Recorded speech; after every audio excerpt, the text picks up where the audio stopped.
From the team that brought you the Haunted Files on ParaFlixx comes a new way to experience the unknown. This is the Haunted Files Unplugged, where the lights are low, the stories are raw, and the truth is stranger than fiction. Join Mike Delcoro, Eric Vanderlaan, and their special guests as they dive into the dark corners of the paranormal. From hauntings and cryptids to UFO encounters and everything in between. No filters, no scripts, just pure, unfiltered conversation from the world beyond. You're listening to the Haunted Files Unplugged. Holy motherfucker! Happy Monday, everybody. Yes. Oh, wait a second. We don't have Mike here. So I'm your host, Eric Vanderlaan of the Haunted Files Unplugged radio show. And unfortunately, Mike can't make it. He's under the weather. But I got the next best thing. I got Bill Slevin with me. Thank you, Bill, for coming on last minute. Yeah, thanks for asking. So the reason why I asked you is because of our special guest. You guys are pretty good friends. So we got a amazing show. We got a special guest. We got David Sloan from Key West. People know him with his other friend, Robert the Doll. Am I right? Yeah, I've known David and Robert for a long time. All right. So I got a little intro, Bill. You want to see it? Sure. Here we go. Bam.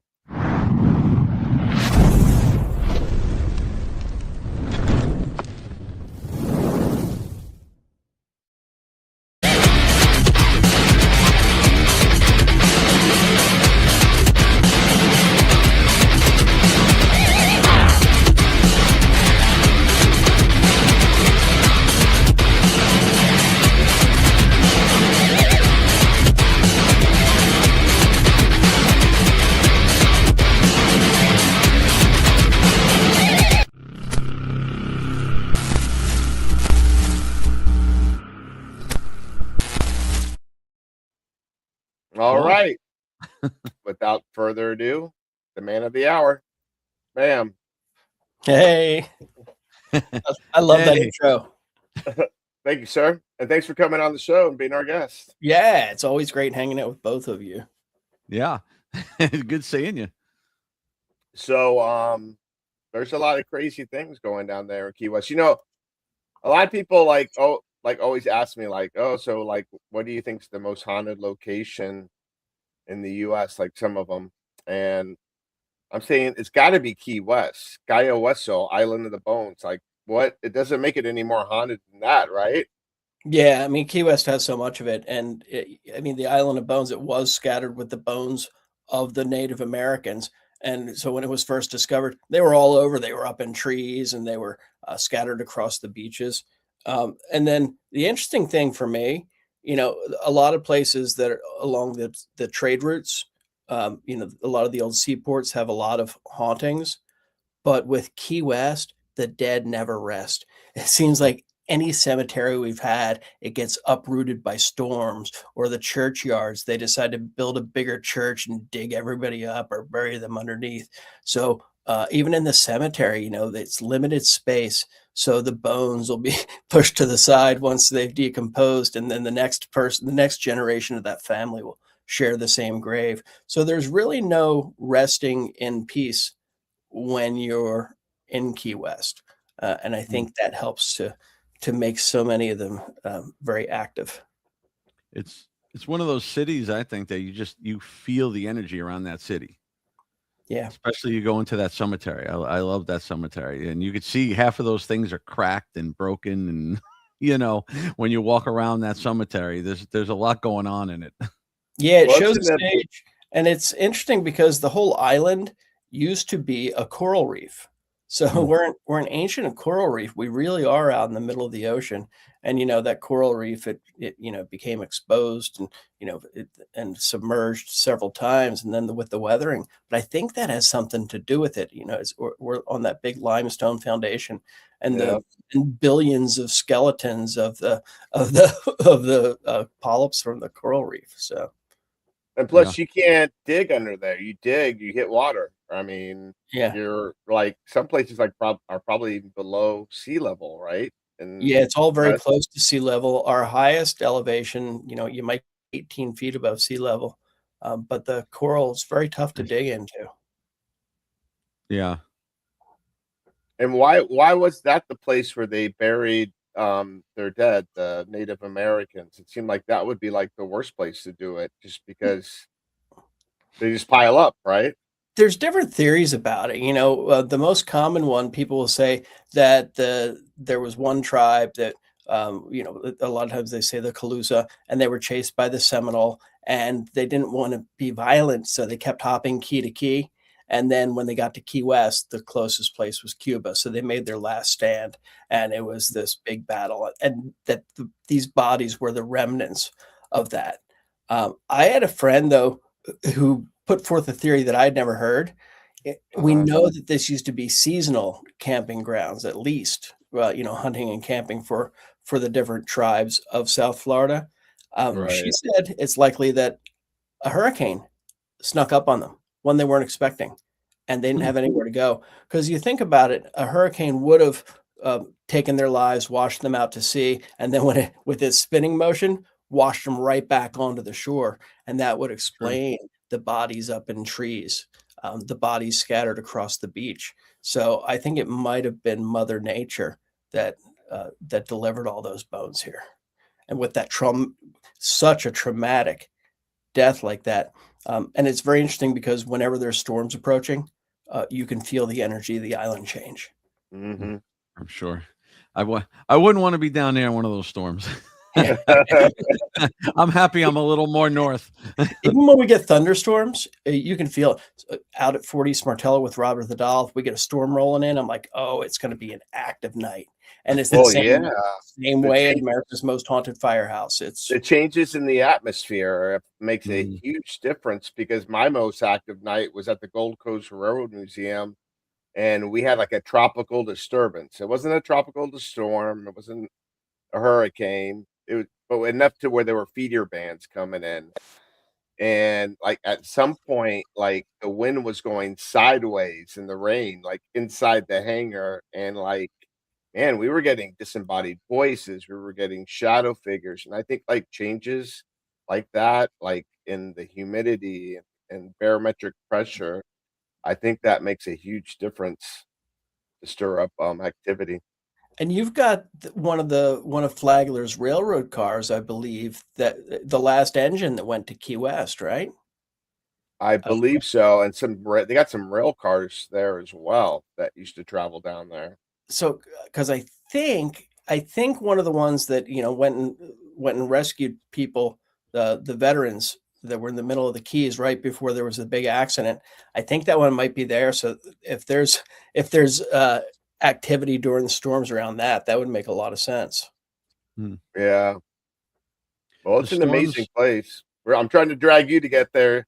I would Bill's been there, I David. tell I've you, been there a couple times. it's on my bucket list since you first told me about it. I'm like, oh my God, I have to investigate that place. I mean, it looks so incredible. Um, and the stories that I've heard from you.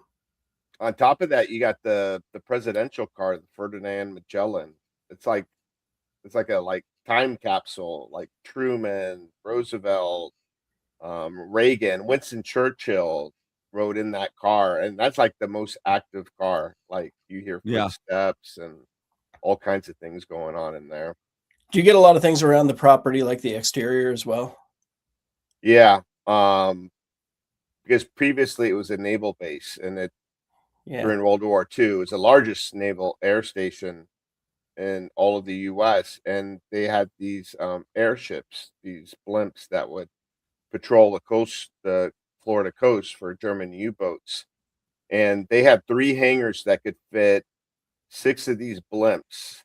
And in 1946, a hurricane came and lifted one of the one of the roofs up, and one of the blimps caught on fire, and it was just like a chain reaction. All three hangars blew up, and Whoa, several people died there. What interesting. And that was later the CIA base as well. That was the JM Wave base. Nobody knew about it at the time, but when they were looking to take down Castro, they were running 15,000 operatives out of there. oh, wow. Oh, I never knew that. Very interesting. Yeah, yeah. Well, you know, there's a secret base there now. It's definitely ran by the military, but nobody knows what it is. Like, even if like you go like on a satellite, it doesn't label the buildings. But when we're out there late at night and we got our IR lights and thermal cameras, like you see like the security guards like parked out on the other side of the fence, just like sitting there checking us out, saying, "What the fuck are these guys doing?" Interesting.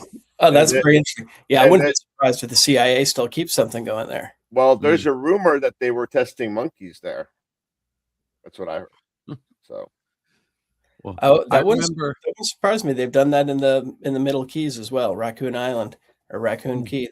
They had they had a lot of monkeys, and they kind of let them loose. Right. Yeah, I I had remember. friends who would drive by and they'd freak out and start throwing stuff at the boats. What were you saying, Bill? No, I was gonna say I remember one night. I don't remember, Eric. I don't know if it was you or JP or we were up there, and they were doing EVPs, and they captured what sounded like the engine starting. Do you remember that? It oh sounded like the yeah, engine started up on the recorder. It was one of the craziest sounds I've heard like that. It really sounded like the engine turned on. I've gotten on the recorder like the brakes going on, like Mm, it's like slowing down, and also I've even felt like being in one of the cars, like you'll sit there and you'll like be like, "Oh my god, it feels like it's moving." Like you feel like the car is actually moving. It's the wildest right. thing. Do you guys always use recorders when you do EVPs, or do you ever use your phone? Do you ever use the recorder on your phone? I have so many recorders. I've never used the phone. I have people that use the phone. The reason I personally, I mean, I'll let you say what you're gonna say, Eric. But the the reason I don't like it is because on the phone, I tell people there's even though you're just using a basic recorder, it's not an app or like a crazy ghost app. It's just a Mhm. recorder. The problem is there's so many other apps running on the phone in the background that they make little vibrations, little noises, little stuff sometimes you don't even hear, and it could corrupt the actual recording. That's why I don't like it. Because I've seen it do that. But it's a recorder. I mean, it'll work, but I prefer the little recorders. I've gotten EVPs like off of like my camera phone, like on the Mm, camera doing a video, and Yeah. also off of other cameras as well. Um, but like you can use pretty much any recorder. yeah. I mean you got the most sophisticated one like a Tascam, a Zoom. But we like using the older, digital recorders just because it's not built to like eliminate all these sounds where you're trying to get the perfect sound, like for audio and music. Not You want to, HD. Yeah. yeah, you want to get it completely raw because you're like defeating the purpose if you're like, okay, like we want to clear this out and, make it a clearer, crisper sound. Yeah. It's the new recorders, a lot of new recorders filter out all the white noise and the stuff like that to create an HD sound. And we don't know if that eliminates it, cuts it out. I just like the old recorder. I still have a little micro cassette one too. The problem with it is you need to use new tapes every time you use it, or else there's remnants from even if you erase it, so it could be contaminated. But it's not easy to find those tapes anymore.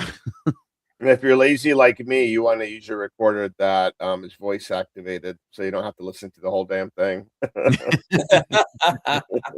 Exactly. That's great. Yeah, something I found on my phone when I have my video on, and even the phone just sitting there on video, I'll tend to have better results in capturing EVPs than if I use the memo on there or just record plain audio. Right. Mhm. And I couldn't figure out why that might be.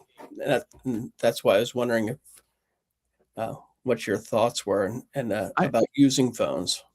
I mean, for straight recording like that, I don't think it's that bad. It's just I prefer to use the recorder, and I have so many. I have like at least 50 or 60 different types of of audio recorders. Is that I all? have a little collection.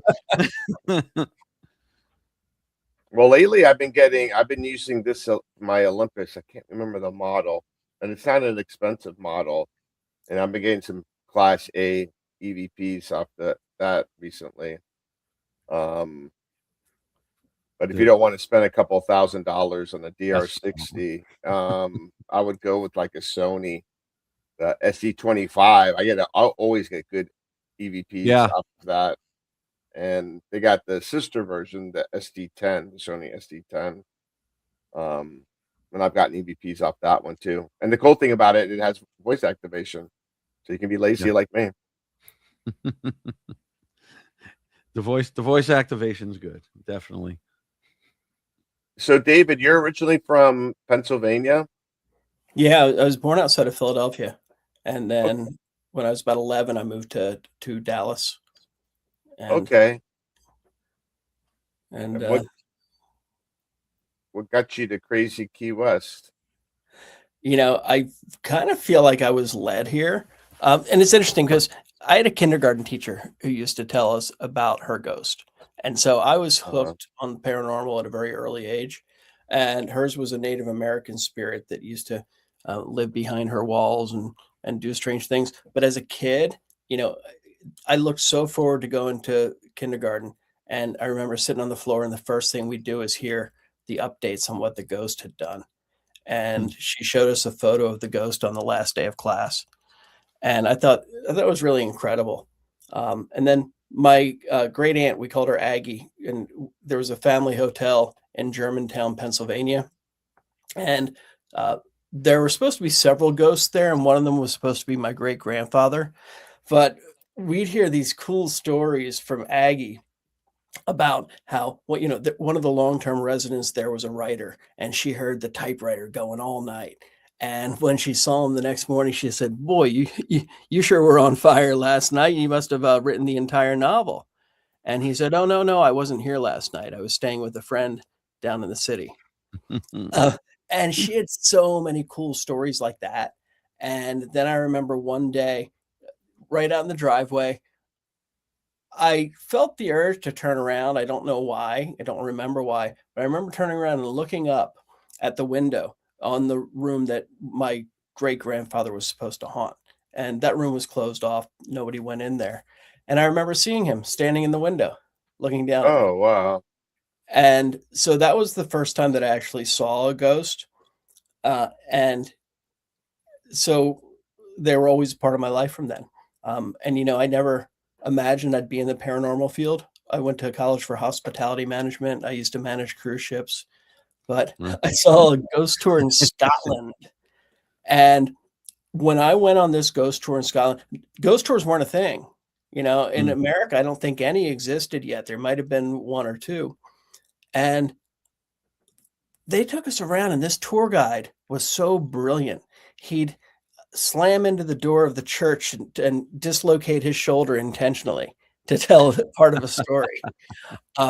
They took us to the underground vaults, and where they say thousands of people died because architecture would only allow you to build so tall. So you had to start going down, and 6 levels down, there's some great fire, and ended up heating up everything below and pretty much making all the vaults giant ovens. And you could feel the energy in those places. And I looked around, and on our tour, there were 30 people, and it was freezing out. It was St. Patrick's Day. And then they had 4 tours that night. And then we ran into 3 other companies doing tours. And, they were charging £10 a piece. And I'm thinking, okay, wait a minute. And I'm like, damn, these people are making good money telling ghost stories. I'm like, what am I doing managing cruise ships? Because cruise ships actually were kind of corporate. You dealt with a lot of politics and things like that. I was pretty young. Sure. I was the GM when I was 23. So when I was about 26, I said, that's it. I'm quitting the corporate world, and I'm going to go start a ghost tour. And the place that I heard was very haunted was Charleston. So quit my job. I'm driving to Charleston with all my worldly possessions in the car. And I get to Charleston and I start walking around. I see a sign for a ghost tour. And I'm like, oh God. You don't move in on someone else's tour. At least that was my ethics. And it's funny because the people in Charleston came and started one in Key West later. But Oh wow, that's funny. But I mean, it worked out so well because I go bulldog back tours. to my parents' house in Fort Lauderdale, and I'm like, great, what the hell am I going to do with my life? And my friend who happened to be in Key West, he was the GM. I'm sorry, he was the operations manager at the Chart Room Hotel. I'm sorry, that's the bar at the Pier House Hotel. You see where my mind is. So he had called my parents' house trying to find me on the cruise ship, or how to get a hold of me on the cruise ship, because it was pre-cell phones. And my dad says, he's right here. And I told my friend Greg, I said, yeah, I don't really know what I'm going to do. I quit my job. I was going to start a ghost tour, but they've already got one in Charleston. I have no clue what I'm doing with my life. And he said, come to Key West. It's the second oldest city in Florida. I'm sure they've got some ghosts here. You can sleep on my kitchen floor. So I'm like, great. And hopped in my 84 Ford Thunderbird, drove down to the Keys. The first place that he took me was the cemetery. And it wasn't locked at night then. We get there and it's wide open, and we start walking in, and it was my first experience with an above ground cemetery. And you could feel the energy there. And I'm like, oh, this is going to be a perfect town for this. And we're in the dead center of that cemetery. And out of one of the graves, we see something start moving. And then we hear, and I tell you, you've never seen two adult men turn and run so quick. I mean, we're running and we're laughing, and we get out of there. And we're like, what the hell was that? And we realized it was a homeless person who was just resting in there, and we had disturbed them. But that was my introduction to Key West, and it was really interesting because now Key West is known as a very haunted destination. At that time, nobody was talking about the ghosts there. And it took me almost 2 weeks to even find a single ghost story. And I'm talking going around talking to people, talking to bartenders, tipping them extremely well, going to the library. I was ready to leave Key West because I found nothing. And I got lost, and I'm driving, and so I'm frustrated being lost. And then somebody in my passenger seat said, go back to the library.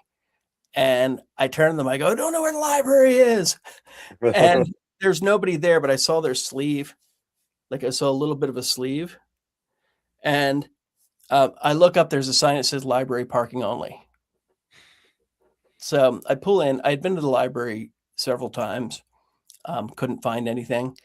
This time I go in, I go back to the Florida history room, and the historian Tom Hambright was there. And so Tom asked, hey, can I help you? And I said, I'm looking for a book on the ghosts of Key West. And Tom says, oh, there are none. I said, okay, thank you. And I turned around to leave. I was halfway out that door, and he said, hang on a minute. We don't have any books, but we got ghosts. So I turn around. In Key West, they have this big walk-in vault in the library, and that preserves all of our history, protects it from hurricanes and from fires. And the general public isn't allowed in there, so I mean, it's a real vault. It's closed off. So I hadn't seen that the previous times I'd been there. Without Tom there, I wouldn't have known about it. He walks into that vault, and he comes out about 2 minutes later, and he had this big old folder that was full of newspaper clippings from the past 50 years or so, all about ghosts. It was a folder dedicated to Key West. And I mean, that changed my life. Think about that. Those couple of seconds for him, for him to say, wait, but we've got ghosts, absolutely changed my life, changed the trajectory. I don't know what I'd be doing now. And I started plotting out where the different haunted houses were. And then I went knocking on doors. And Key West was really cool then, because now so many of the places sell every year or two, to the highest bidder. They've all gone corporate. Mhm. I got there at a time when these people had owned these bed and breakfasts for like 20 years, 30 years, and Right. they had 20 or 30 years worth of stories. Hmm. So I was able to collect these oral histories and interview them about the ghosts. And I think I captured a really unique time in the island's history. And I think the ghosts appreciated it. I mean, it's almost like they were ready to have their stories told.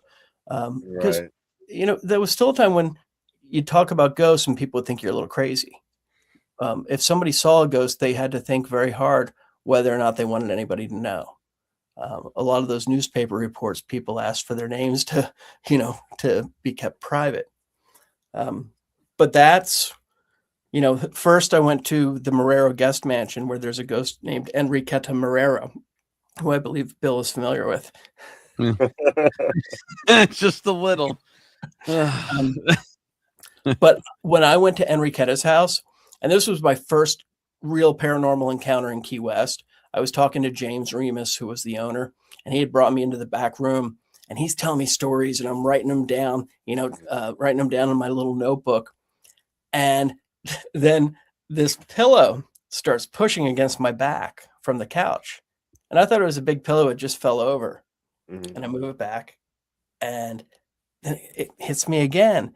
And this happens like a dozen times. And I had that thing propped where there's no way it's going to fall over again. And it pushes right up against me. And he sees it happening. And he says, "What's going on over there?" I said, "I keep getting pushed." He goes, "Yeah, she's probably done with you asking all these questions about her." And then there was this lamp. It was like one of the halogen lamps, the ones with pointing straight up. Mm. The bulb in it exploded. Wow. I mean, I'm talking pop, boom. And I look over at that, and he looks at me. He goes, "Yeah, she's definitely ready for you to go." And so that was my first welcome. I left there, knocked on the door of the artist house. This guy, Daryl Meyer, opened the door, and I said, "Hey, I've got a weird thing to tell you. I'm working on something called a ghost tour, and I wanted to talk to you about your ghost." And Daryl says, and I was looking for Ann Otto. There wasn't even anything about Robert the Doll in those files. And Oh, wow. I said, he said, "Oh, you want to hear about Robert the Doll?" And I said, "No, no, no. I'm doing a ghost tour." And I want to hear about the ghost of Ann Otto. He goes, "Oh, no, no, no. You want to hear about Robert the Doll." And I'm thinking, I'm like, okay, so maybe this guy has some weird doll thing that he wants to talk about. Okay, whatever. And then he starts telling me the story, and I'm like, I mean, I think this is insane. And then he asked me if I'd like to see the room where Robert used to live. And as soon as he said that, the phone flew off the hook. I look over, and he says, "Yeah, Robert's ready for you." And then he goes upstairs. I go to follow him. The bookcase opens up and blocks me. And he says, "Oh, just close it. He's just playing with you." And then we go up into the attic, and I feel very privileged because the attic was still furnished with Robert's little chairs and tables, and it was set up like Gene Otto had had it for Robert. And there's been a dozen owners since then, so none of that was preserved.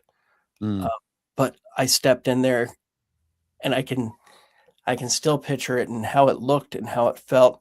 And the attics will have a certain feel to them. The Mhm. energy Yeah. changed, and this heat energy that came over the place.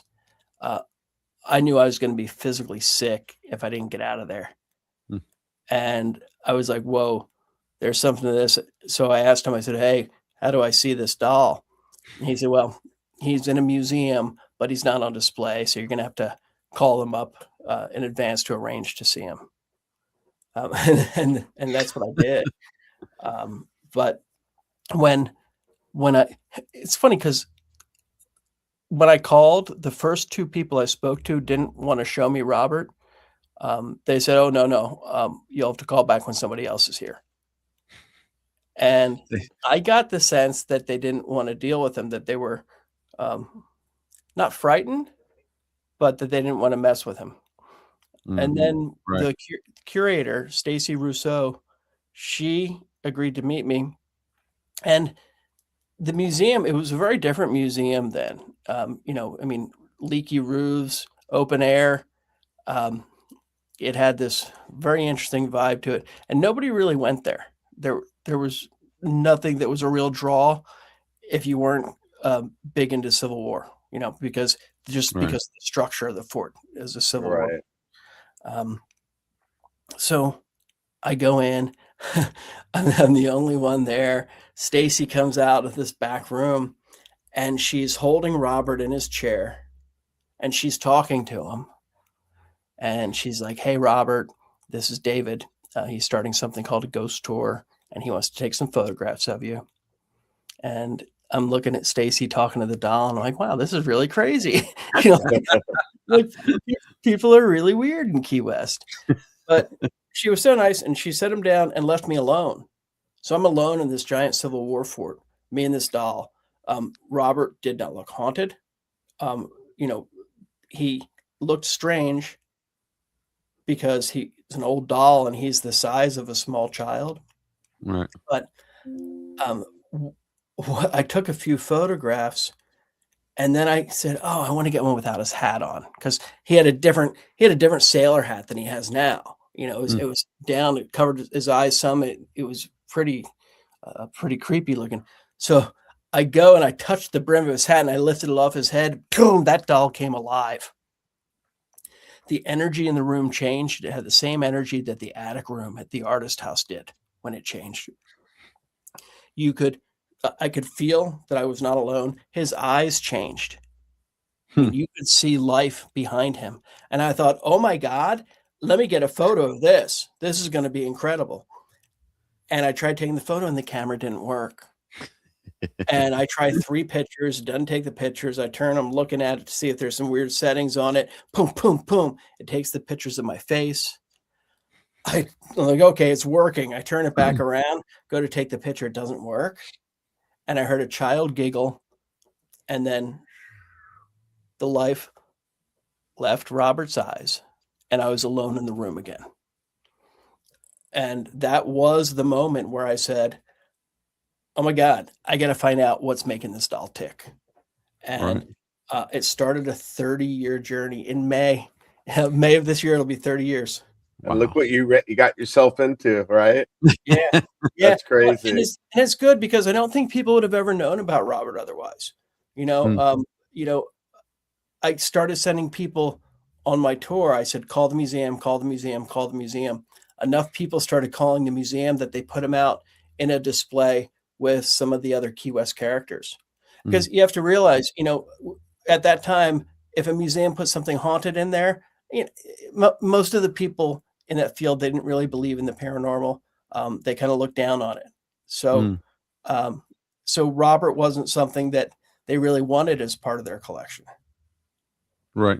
But then, people started going up there, and having an attraction at that museum was great for the organization. And then I was able to get the travel. I think Travel Channel was one of the first ones to come down. There's actually a show called Strange Universe, which I think was a UPN show. And I got them to come down and do something on Robert. But then Travel Channel, which was huge. And then word started going around. And more people started coming. And of course, this led to Ozzy Osbourne, Jack and Ozzy coming down. Yeah. Right. So and now you've had some pretty big names come and see Robert the doll, and so he's become internationally known as the world's most haunted doll, which is pretty cool, and I feel honored that I've been able to be along on that journey. I even heard that the Haunted Files, my be involved in something. I don't know. I don't know. I think I heard about something like that. That's what I hear too. That could be like a nice little surprise for people. I hear heard that about could be happening very soon, right? I believe so. Do you think And- do you think there might be these 3 faces? I'm sorry, these 4? Anything's possible, you know. I think I heard But- something about that. Since we're on the subject of the Haunted Files, we got to pay some bills. So we're going to take a nice little break and we'll be right back. Bam.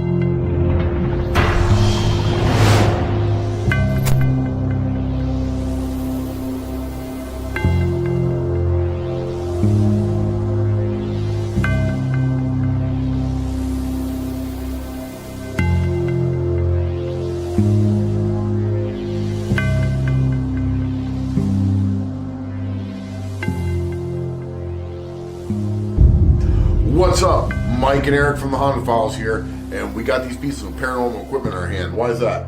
Because we want to give a big shout out to the Ghost Hunter store, our sponsor. And you might see some of this equipment on your favorite ghost hunting shows. Is that right, Mike? That's right, especially the Haunted Files on ParaFlixx.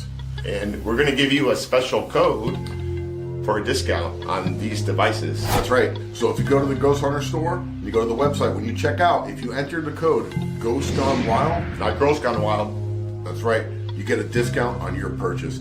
So check them out. They're your one-stop shop for everything paranormal.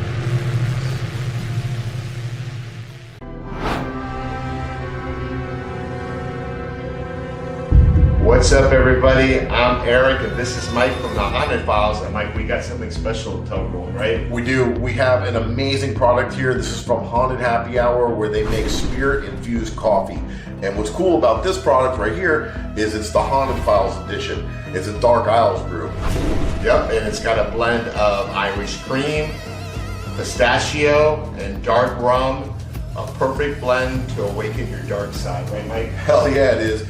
And if you're feeling sluggish or you are ready to investigate all night, this is for you, man. And it is amazing tasting. And not only that, but what did ParaFlixx do for us and for the fans?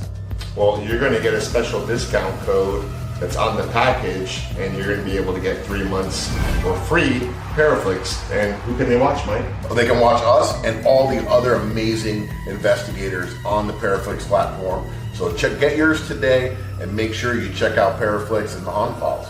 And if you're feeling dead inside, get caffeinated with Haunted Happy Hour.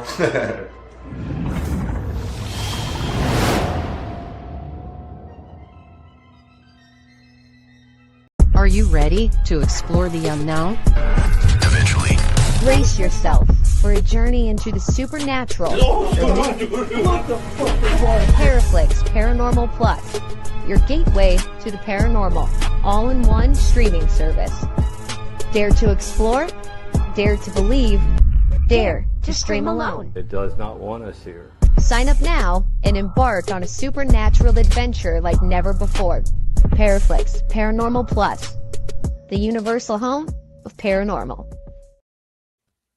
So we got to fix that. We just got our own like StreamYard platform, so we're working out the kinks here. But I do want to let everyone know that we just started season 4 of the Haunted Files, and we just debuted episode 1. The USS North Carolina, the battleship. So check it out if you haven't seen it. And we'll be airing episode 2, and that's the Ann Stevens house in Casadega, Florida. And that is going to be premiering on, I gotta look at my calendar, so I'm bad with dates, on the 27th. So I got a trailer for that, and I'll share that with everyone. Here we go. Welcome to the Haunted Files. And tonight we are investigating the Ann Stevens house. You ready to do this? I am. Let's do it. We're going to have the pleasure of investigating the Ann Stevens bed and breakfast. Super haunted. It goes back to the early 1900s. And the interesting fact is that this place is located in a spiritual camp. The one misconception that drives me the most crazy is that we are a community of witches. For more than 125 years, the quiet community of Casadega has been somewhat of a mystery to many Central Floridians, and people have lots of other misconceptions about it too. We worship the devil. There's an evilness about us. As spiritualists, we don't even believe in the devil. But for those in the know, Casadega is a gateway to the great unknown. After we reopened this as a bed and breakfast, some of our guests began having experiences. Some were tucked in. One morning, their bed had been made. Others had seen a man in a Civil War uniform.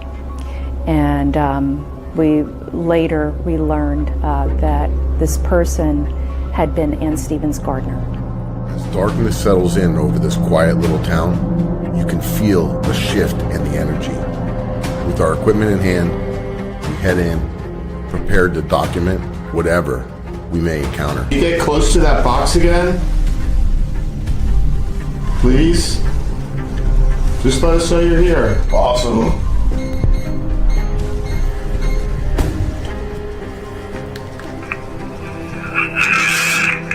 Get out. Edward. I swear I'm looking across the hallway in the other room, and I feel like someone's peeping out like a shadow. I just got the chills. Yeah, I felt that right there. As soon as I passed the threshold. He said devil. We went to the devil's chair. In 900 feet, the destination is on your left, the Devil's Chair. In Casadega, Florida, sits the Devil's Chair, a stone seat said to summon the devil himself. Legends say that at midnight he'll speak to you. Leave a beer, and by morning it's gone. A chilling mystery, and one of Florida's darkest urban legends. What does the devil chair mean to you? Daddy. So it was weird. It's like before we filmed our investigation, we went to the devil's chair to check it out. And we were doing the Delco session, and we were picking up things related to us being there, which is sort of odd. That devil's chair, I don't know. I had an experience there, and I don't know if it was, one of those coincidences or whatever. I was on my way to St. Augustine. I had stopped there. I have this in my book. I was on the way up there, and I stopped there, before going up to St. Augustine for a week for vacation. I was perfectly fine. I went in, sat in a chair, got a picture, and on the way up to St. Augustine, got deathly sick, and I was sick the entire week I was up there. Came home, still sick. Went to the urgent care twice up in St. Augustine, and they couldn't find anything wrong with me. Came back, had to go get cleansed and stuff, and then it went away. And I don't know. I don't know if it was a coincidence, but it was real weird. All I did was sit in that chair, and there was a little doll that was hunched over in the chair, and I took it and I straightened it out. And I was getting yelled at by somebody with me going, "Why would you touch that doll?" See, did you drink there? Yeah, I these are would the have dumb the things we fountain do. of youth and like bathe myself in that nasty water. It was I don't know what it was, but the only time I sat in that chair, and it didn't go well. Well, the cool thing about that Ann Stevens house is like there's nothing bad there. It's just good memories. We get a spirit of a little girl named Marjorie.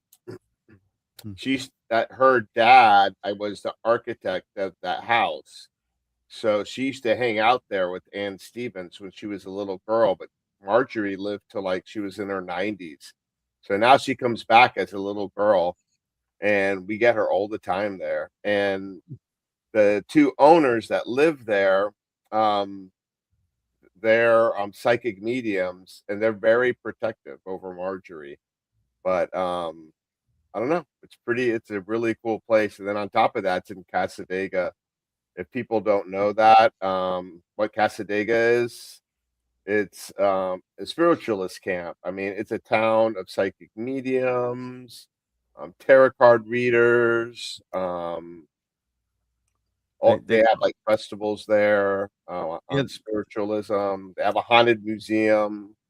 Very cool place. they call it the psychic capital of the world just because it's a small town, and the amount of psychics living in that town override the whole town. It's so they consider it the the capital of the psychic capital of the world. Yeah, and they said that the lake there is like a portal. Hmm. So, oh, it was cool. We were filming a TV show for Univision there a few years back at the Ann Stevens house, and they said that there's like a portal in their backyard, and they have like like for Halloween. I mean, not Halloween, for Christmas. The big plastic old school reindeers that light up that you put in Yeah, your yeah. front lawn. Well, they had something that was like a dog, and they were calling it the REM dog because it would go off when it felt like static, like on a REM pod. Right. So every now and then, sometimes on command, this big dog would like light up in the backyard. It was really cool. I got a question, David. Did you ever have a chance to take Robert and bring him back to the artist house? No. No? No. I think that would be kind of cool.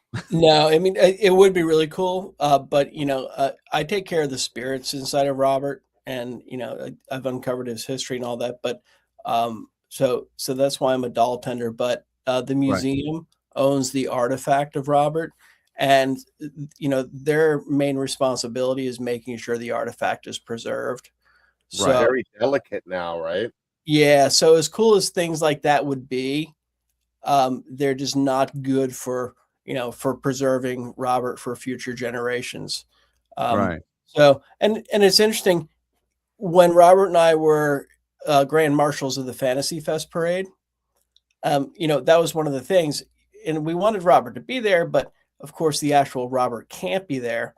So I handcrafted a replica of Robert, and we were going to do a fun media piece where I'd go in with the double and stand in front of Robert's case and invite one of the spirits of Robert in, because I wanted to invite the little girl who I call Abby, because the angry nanny, her name was Emmeline Abbott, and and I discovered that she had lost a child, but we don't know the child's name, so I call her Abby as an Abbott, and I took the doll here, and we were filming it, and I was very sincere in talking to Abby and inviting her to come into to this doll to come on the parade. And what surprised me, something I wasn't expecting at all, is this doll got heavier. When I did it got heavier. I felt something physically come into this doll. And I didn't know what to think would happen. I mean, it was beautiful. I was really pleased that she was actually going to come to the parade with me. But there was a guy standing there, because I'm thinking nobody with me is going to believe me if I say, oh, the doll just got heavier. Right.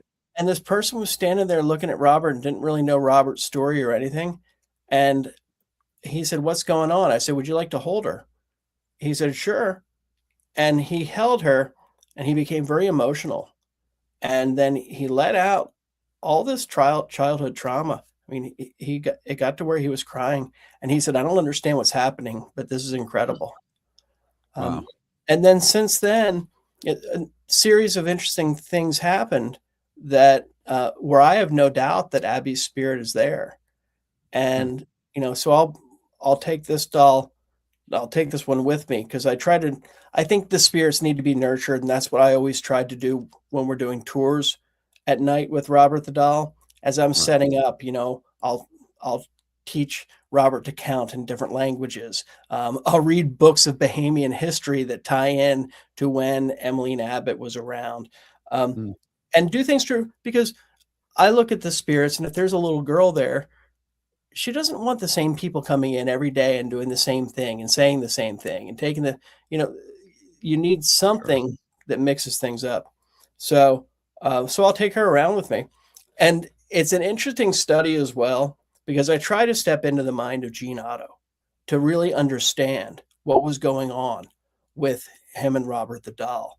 And I've been doing that for 30 years, trying to really view Robert through the eyes of the people who were around him, because it's easy to tell a story and it's easy to kind of make people into caricatures of what the true person is. And by studying all these details of them and going through the same motions, it does bring this greater understanding. So that's been it's been it's been over a year. I remember you told me that you had like a new discovery related to Robert the doll, like where the materials actually came from. Did you tell me it was like from a forest in Germany? Yeah. It was really interesting, and that tied in with this as well. But there was someone who identified Robert as an elemental spirit, and the way that they did it, they experienced this spirit of Robert that I had experienced and never told anybody about. Just because it sounded so crazy. And when someone had that shared experience, I'm like, whoa. And they described the sound it made. They described what it looked like, its behaviors. And I said, whoa, whoa, whoa. Do you think that's the little girl? And she just looks grotesque because she's, over 100 years old. She said, oh, no, it's an earth elemental. And I like to think I'm Mr. Ghost Guy, but, I know about elementals, but I didn't know much about them. So I looked them up, and they're the spirits that are attached to earth, wind, water, and fire. But they were first written about by Paracelsus in the Black Forest of Germany. And he was like an alchemist or a scientist. And when I saw that it was in Germany in the Black Forest, I'm like, whoa, Robert the doll's from Germany. An earth elemental would be, made of trees. And Robert the doll is stuffed with excelsior, which is this tightly spun wood wool. And I looked up to see where Steiff would have sourced it. And they sourced from local forests. And so they would have sourced wood wool from the Black Forest in Germany, where elementals were first written about, where Grimm's fairy tales all take place. Yeah. And it kind of brought things full circle. I went to Germany to explore all of the German folklore. Spirits over there, they're very real. These fairy tales, they're not the fake tales that we make them out to be. Right. If people look up kobolds, one is Robert's spirits, I'm now convinced is a kobold, which is a type of elemental.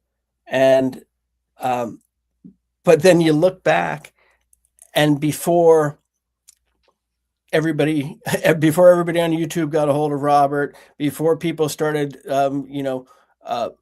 demonizing him, Robert was not this terror. Robert was the enchanted doll. Yeah. And so he's from this enchanted forest. He's the enchanted doll, and that's always what he was. And what does an enchanted doll do? Well, they're not good, they're not bad. And I think with the elementals, mischievous. There's right. helpful but mischievous, and if you screw them over, you're done. But darkness and light, or there's not necessarily good and evil. Everything requires the opposite to exist. And I think when you approach Robert, really what he does is, he'll take you by the hand and he'll lead you into the forest and take you on a journey. And it's going to be the journey that you need, whether you want it or not. I'll be picking up mushrooms along the way that forest trail and the journey. That's not a bad way to do it. And it's interesting because, with there's some German dolls like the Alderon dolls, and these different things, they say that they were actually psychedelics involved. And so with some of these root dolls, people would take these psychedelics and then commune with the spirits. And I think there's definitely something to that. Well, I'm no scientist or anything like that, but I forget who I was listening to, but they were talking about there's a type of psychedelic that you could take that will activate a certain part of your brain. for you to be in that different type of like dimension. I forgot the name of that, but Salvia was one that maybe that's what it the was. shamans used to use, and a lot of people see the woman in white when they do that, and she's like the lady of the universe. There are some interesting things out there, and and there are drugs where they're not pleasant. They're not enjoyable, but they definitely take you to a very real world that's out there, and it's interesting seeing what is surrounding us and what we have blinders up to. You got that culture in Key West, the Santeria and Voodoo there as well, right? Yeah. Yeah. And Santeria is very different. Santeria came over with the slaves, and it's very much an African religion. But then you had the slave owners who didn't want them having their own religion, and they beat them and say, nope, you got to be a Christian like me. And so what they did is they started syncretizing their orishas with the Catholic saints. So like you'd have Yemaya, like the one behind you. Yeah, and that's a Santa Barbara there. But I think what they did, I think they took a Yemaya and just put a Santa Barbara label on her. But like Yemaya, she was associated with the sea, and she dressed in blue.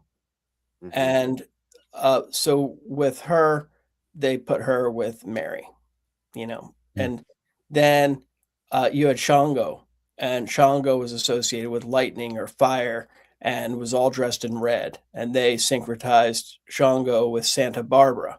And Santa Barbara, she's the patron saint of firefighters because, fire and explosions and safety from that. So that's how the slave owners were like, oh, look, they're worshiping the saints. They're little, it's Santeria. They called them Santeros. And then through time, like the Catholicism has kind of blended with the African religions, but it's one of the most powerful religions I've seen. It's helped me on several occasions, and I'm very respectful of it. I used to think I knew a lot about it because I had experienced things with it, and I realized that my understanding of it is very minimal, and I'm very humbled by it and the way that. How did you use it to help you? Yeah, it's saved my life on at least 2 occasions. So. Yeah, I remember talking to you about that. Yeah.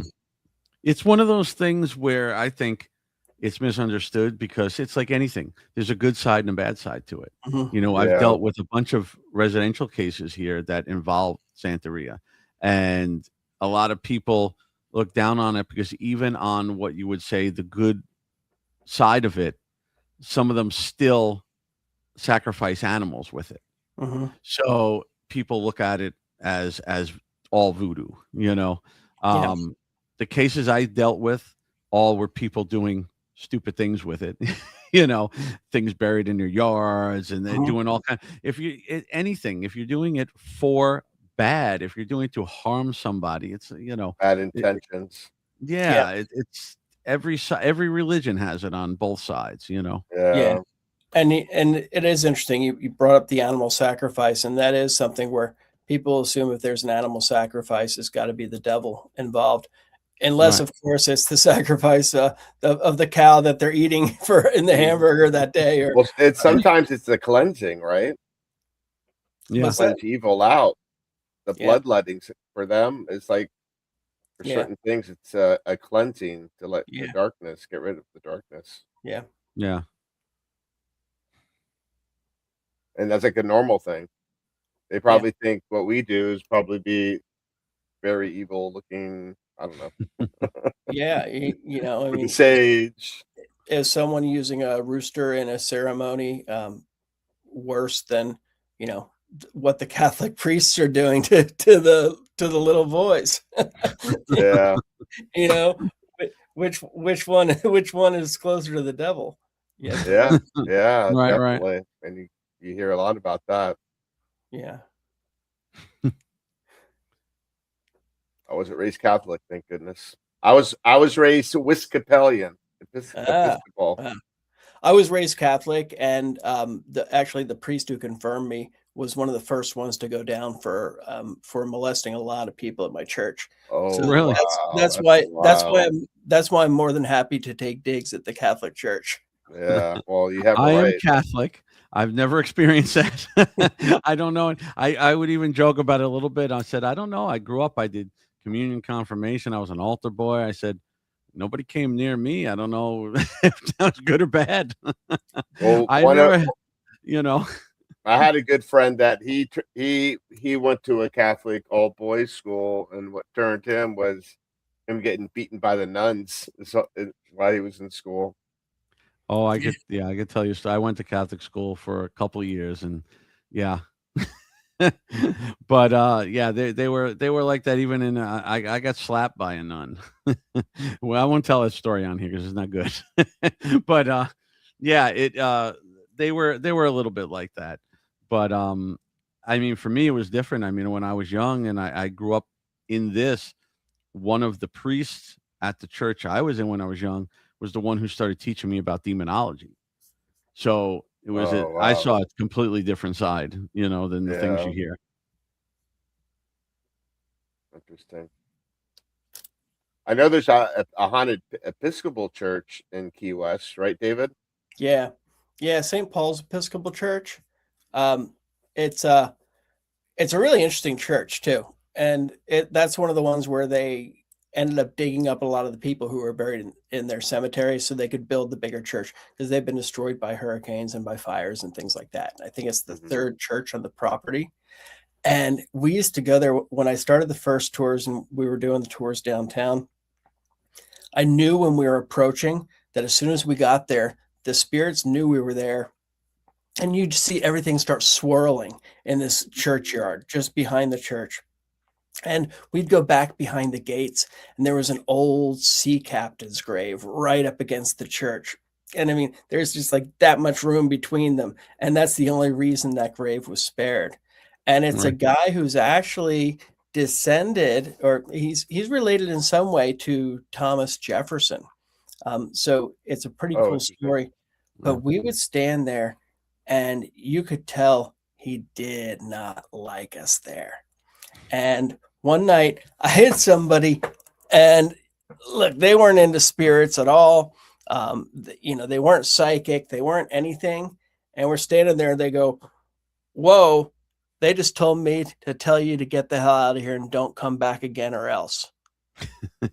Went back the next night. I'm holding my lantern up on the grave, hand against the wall. Somebody says, "Look out." This albino scorpion that must have been at least a foot long, maybe longer. It came running up the wall towards me. It was about to nail my arm. And then we went back another night after that. Actually, I'm sorry. This next one was middle of the day. It was a cruise ship tour. And I went in there and I was talking about it. And something came up and grabbed me by the neck.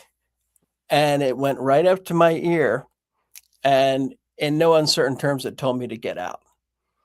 And that was the first time I had something actually go straight into my ear that clearly while grabbing me. And I just kind of I froze.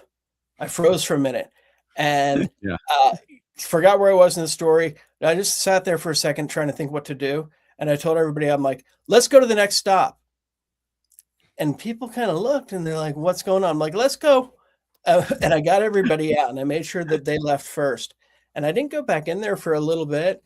And then it was probably about a week later that the church called me up and they said, "Hey, we're going to have to ask for our key back," because they'd given me a key to go into the churchyard with the groups.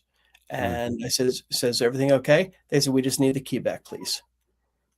So I don't know what happened on their end, but it was definitely something that was stirred up, and there continues to be a lot of activity. Right across from that is one of the old Baptist churches that burned and has a lot of activity. It's a theater now. That whole street just has a lot of activity.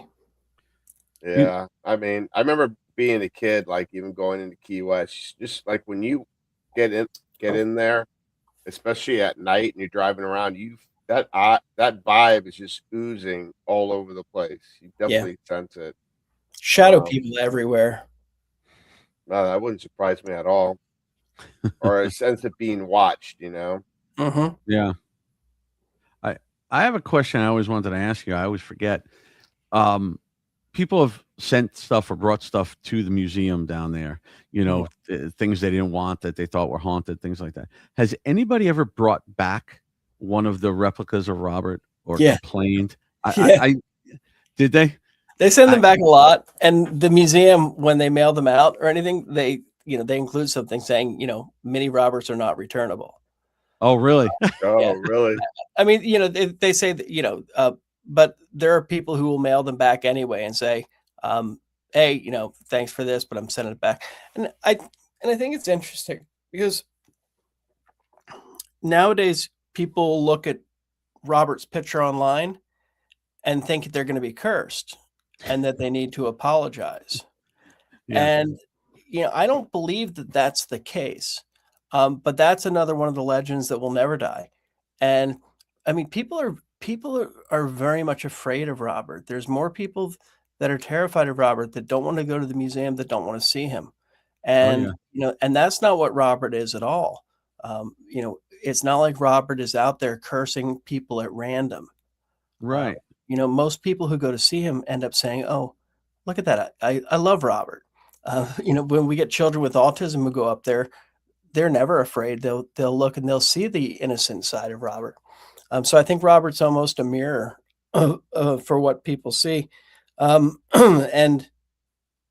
I think it's interesting that he's, like I said earlier, like he's been demonized.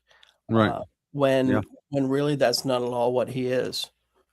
Well, it's funny because I don't know if you remember. Now, I've had mine for I don't know how many years, a long time, and it was 23 because what you were saying. First of all, people are frightened of them. I have them at my table at every event I do, and people sometimes won't even come up to the table because they won't go near him. You know, but it was in 23 or at MegaCon. And I remember posting a video. I took a video of the whole setup of everything, and I posted it on Facebook. And I remember you commenting, going, "Oh, nice setup." And then I went up to my Robert, and I took a picture, and I tried to post it. I was trying to tell you, look who made the trip.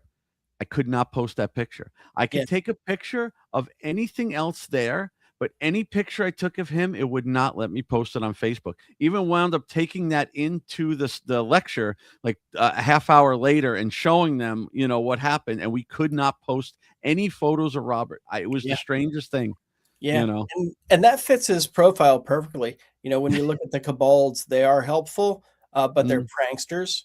And if you cross them, you've got trouble. But that fits in with the prankster side of things. And these kobolds, they were spirits. Sometimes they lived in mines, and that's how cobalt got its name, because the miners thought they were going to hit, a nice score of silver, and then they'd get this other metal they're like, what's this? And it's like, oh, those damn kobolds. So cobalt was named, but yeah. Yeah, I mean, I've never had problems with them, but like I said earlier when we were talking before, I won't take him on the plane with me. I just can't do it. I don't know. He goes in the car, he goes everywhere, but I can't take him on the plane. Yeah. And I have a good relationship with Robert. Yep. Just gotta do what you always do: respect the paranormal. Yeah. Rule number one. But David, thanks for coming on the show. Yeah, this is great. I'm just looking through all the comments now. I didn't see them earlier. It's great to see everybody on here. Greg Koss was down here a couple weeks ago. That was great. Hi, Greg. Hi, Barbara. Hi, everybody. Hi, Carol. Yeah, this has been excellent. So yeah. And Bill, thank you for being my host for tonight. Absolutely. How can I turn you down and turn David down? I can't, Right. And David, for the guests that are listening or watching, let them know like where they can find you. If you have anything upcoming, I know you got a bunch of books out there.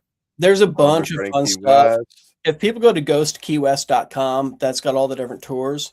And then phantompress.com, just like Phantom of the Opera, but phantompress.com. That's got all my books. That's got the Cal Key Channel Bridge Run. I'm going to do a Bum Farto seance at the firehouse on the anniversary of his death. He's the missing fire chief for anybody who's wondering about that name. But we're doing a lot of fun, cool stuff on social media. For the most part, I'm David L. Sloan. And if you come to Key West, I mean, there's so much great haunted stuff down here. And Yeah, absolutely. If you follow me through my different channels and stuff, I'll help point you in the right direction for what's out there. I'll And see he you might soon. even let you buy him a mojito if you go down there. It's a possibility. It's a possibility. Yes, I'll be seeing you soon. Yeah, this is going to be exciting. And Bill, tell the people where they can find you. I know you got MegaCon coming up. Yeah, I have March 14th is the Sunrise Comic Con, and then March, I think it's 19th to the 22nd is MegaCon in Orlando, and then July 31st to August 2nd is the New Orleans Paracon. That's going to be great. It's easy for me. Just my name, BillSlevin.com, has everything. If you're looking to book me for anything, contact my manager, Asia. You could get her off of my website too. Yeah, that's about the easiest places.